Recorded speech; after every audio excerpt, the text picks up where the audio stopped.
Hello and welcome to Rampant Pyanodon Season 5. If you're brand new, please watch the Rampant Pyanodon Season 4 time-lapse map base tour to get caught up and jump straight into this season. Otherwise, welcome back. The goal for this season is Mechanical Parts 1. This episode, we're going to fix some of our power problems. First up, in the recent update, the steel furnaces now take liquid fuel, and I don't want to deal with changing that. So I'm going to replace all the steel furnace back with stone furnace. And I also don't like the aesthetic of the fish turbines on Fishland again, so I'm going to fix that as well. My issue with the aesthetic lately is that I just felt like there wasn't enough nature. It kind of looked like I basically covered the entire island. The trees weren't coming in between. So I wanted to just get rid of some of the a bit of the tiles around each of the turbines to let the trees fill in the gaps a little bit better. Power aesthetics aside, I think it's time that we look at some of our real power options now. The things we have unlocked with Intermetallics include the compost plant, the oil burners, and the AUG-powered generator, which sounds really exciting.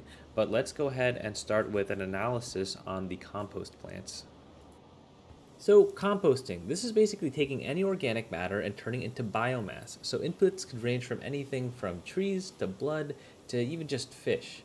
In general, if something has a fuel value, it is reduced when you place it into the composter. For example,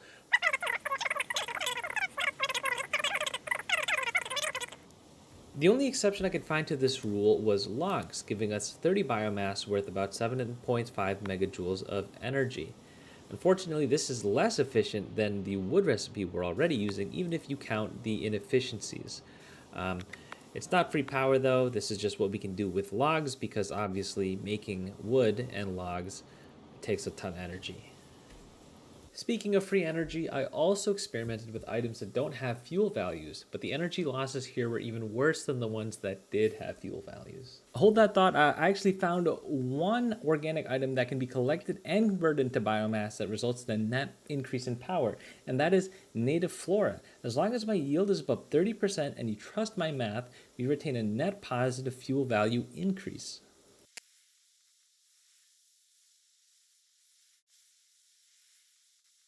Mission failed. We'll get them next time. So that research mainly confirmed that I would be composting any excess bio-related byproducts into biomass. It also confirmed that I should probably shut off the wood that's flowing into my solid fuel line. Lastly, I found a fourth type of power generation method. This is the atomizer, which turns chitin into geothermal water, into steam, into power. I will be building a chitin power station as opposed to biomassing it, as it is more fuel productive. Anyways, I went through a lot, so let's get some of these items on the roadmap and begin working on them. Okay, let's start by creating an omni-organic composting station. It accepts both stacked and unstacked organic materials. It goes through the little process to unstack everything, and then it puts everything into the composter to turn it into biomass. Unfortunately, this system is extremely prone to jamming. I have no way of counting the amount of items that go into the composter, so a lot of the time it'll be half full of an item. But this is what we have for now, so let's just run with it.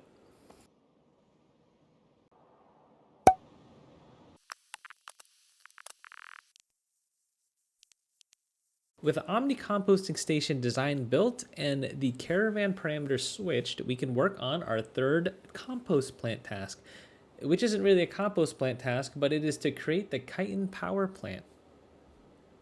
So the chitin power plant, I quite like this build a lot. It takes 6 atomizers, 1 regenerative heat exchanger, a fluid tank as a fluid buffer for steam, and the steam engine itself. It takes in 1.2 chitin per second and produces about a net of 5.4 megajoules of energy per second. I quite like this build a lot because it's extremely square. It is super square and it's pretty tileable. I can just bring some more up and down. And also, it's using my new fluid indicator mod and the item display mods. Overall, a very welcome addition to my base. Let's go ahead and port it over.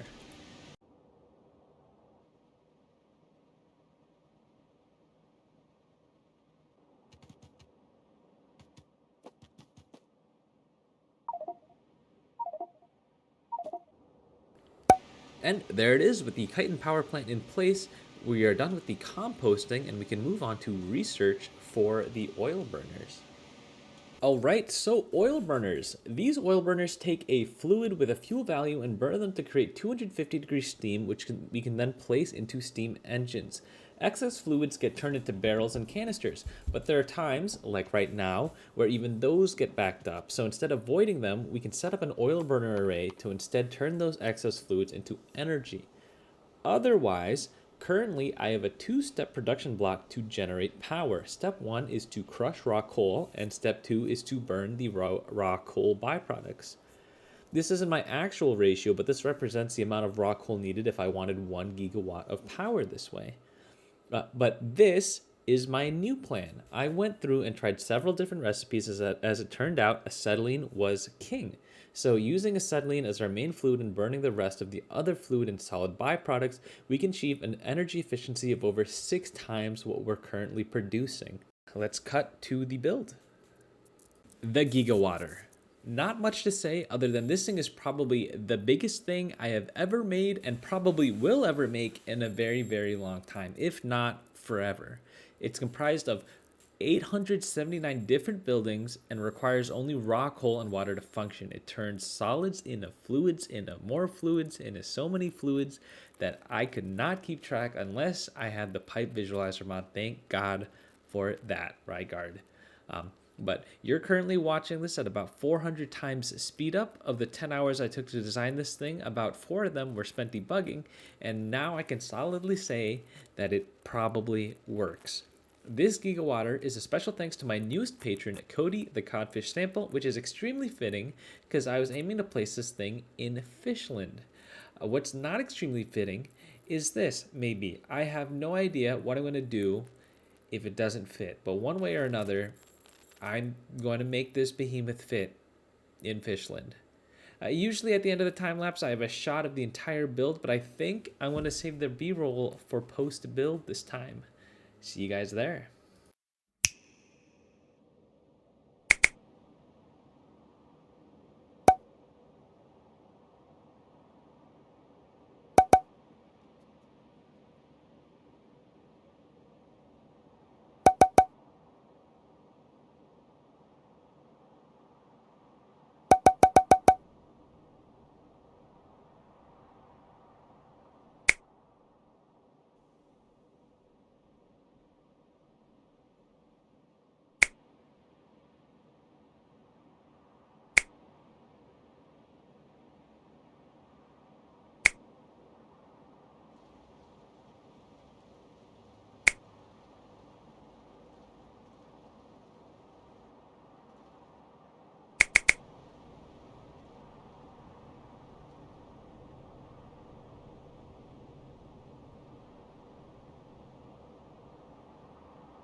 There it is. That is our Gigawatt in place and working. It is producing so much pollution.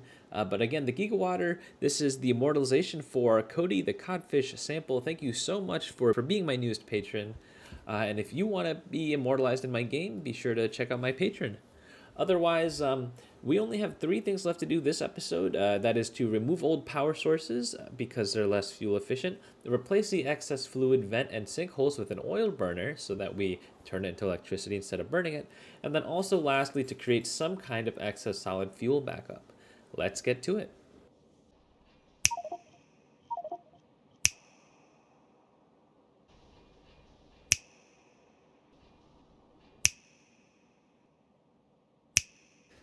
And now I can replace the excess fluid vent slash sinkhole with an oil burner. I let the spaghetti run a little wild on this one. But anyways, the excess fuel is starting to back up. So lastly, let's build that excess fuel power station. It's not a very long or complicated build, but it is 104 boilers and 52 steam engines. Nice and compact. With that in place, we have finished implementing the oil burners. Unfortunately, I don't think there's a current need for the AUG powered generators, though in the future I would 100% love to have those guys on board. Also, unfortunately, that brings us to the end of the episode, so big thank you to my patrons, John Boy, Sterling, Zark, Simple Anglerfish, Hollow, and my newest member, Cody the Codfish Sample. Thank you, and I'll see you guys in the next episode.